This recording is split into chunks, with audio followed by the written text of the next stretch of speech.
மம்தா பானர்ஜிக்கு தலையில் ஏற்பட்டிருக்கும் காயம், தேர்தல் நாடகமா, வலுக்கும் சந்தேகங்கள். நேற்று மாலை மேற்கு வங்க முதல்வர் மம்தா பானர்ஜி தலையில் காயம் ஏற்பட்டு ரத்தம் ஒழியும் புகைப்படங்கள் வெளியாகி பரபரப்பை ஏற்படுத்தியது. இந்த நிலையில் தலையில் தையல் போடப்பட்டு தற்போது வீட்டுக்கு திரும்பி இருக்கிறார். இருப்பினும் காயம் ஏற்பட்டது எப்படி என்னும் கேள்வி எழுகிறது. குறிப்பாக தேர்தல் காயமா என்னும் வாதங்கள் சமூக வலைதளங்களில் வைக்கப்பட்டு வருகிறது. அதன் பின்னணி என்ன? கொல்கத்தாவில் உள்ள காலிகட் வீட்டில் வியாழக்கிழமை அன்று கீழே விழுந்ததில் அவருக்கு காயம் ஏற்பட்டுள்ளது. கொல்கத்தாவில் உள்ள SSKM அரசு மருத்துவமனையில் அவர் அனுமதிக்கப்பட்டார். அங்கு அவருக்கு சிகிச்சை அளிக்கப்பட்டது. திரிணாமுல் காங்கிரஸ் கட்சி தன் எக்ஸ் தளத்தில், எங்கள் தலைவர் மம்தா பானர்ஜிக்கு பெரிய காயம் ஏற்பட்டுள்ளது, தயவு செய்து அனைவரும் பிரார்த்தனை செய்யுங்கள் என கூறியது. இதனால் திரிணாமுல் காங்கிரஸ் கட்சி தொண்டர்கள் மருத்துவமனையை சூழத் தொடங்கினர். மருத்துவர்களின் விளக்கம் என்ன? இந்த நிலையில் SSKM மருத்துவமனையின் இயக்குனர் மணிபாய் பந்தோபாத்யா கூறியதாவது, அவர் தன் படுக்கை அறைக்கு செல்லும் போது பின்னாடி இருந்து தள்ளியது போன்ற ஒரு உணர்வால் அவர் நிலை தடுமாறி வீட்டிலிருந்த பொருள் மீது மோதி நெற்றியில் வெட்டுக்காயம் ஏற்பட்டிருக்கிறது.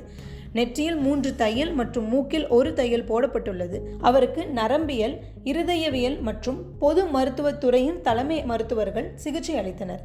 ECG மற்றும் CT ஸ்கேன் பரிசோதனை மேற்கொள்ளப்பட்டது. அவர் தொடர்ந்து மருத்துவமனையில் தங்கி சிகிச்சை எடுத்துக்கொள்ள மருத்துவர்களால் பரிந்துரைக்கப்பட்டார். ஆனால் அவர் வீடு செல்வதாக தெரிவித்தார். அவர் தொடர் மருத்துவ கண்காணிப்பில் இருப்பார். மருத்துவ வல்லுநர்கள் வழங்கும் ஆலோசனையின்படி அவருக்கு மேல் சிகிச்சை வழங்கப்படும் என விளக்கினார். மம்தா பானர்ஜி விரைவில் குணமடைய வேண்டும் என பிரதமர் மோடி தன் எக்ஸ் தளத்தில் பதிவிட்டிருந்தார். மேலும் அம்மாநில பாஜக தலைவர் சுகந்தா மஜூம்தர் விரைவில் மம்தா குணமடைய பிரார்த்தனை செய்வதாக கூறினார்.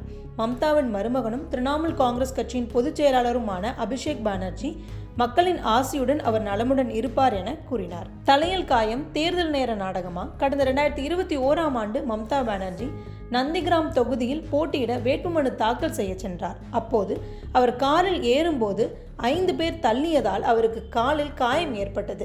இதனால் அந்த தேர்தலில் சக்கர நாற்காலியில் அமர்ந்து பிரச்சாரம் செய்தார். இருப்பினும் நந்திகிராம் தொகுதியில் பாஜகவின் சுவேந்து அதிகாரியிடம் பானர்ஜி தோல்வியடைந்தார். தற்போது மக்களவைத் தேர்தலுக்கான தேதி மார்ச் 16ஆம் தேதி அறிவிக்கப்படும் சூழலில் மம்தா பானர்ஜிக்கு ஏற்பட்டிருக்கும் காயம் பல சந்தேகங்களை ஏற்படுத்தியுள்ளது.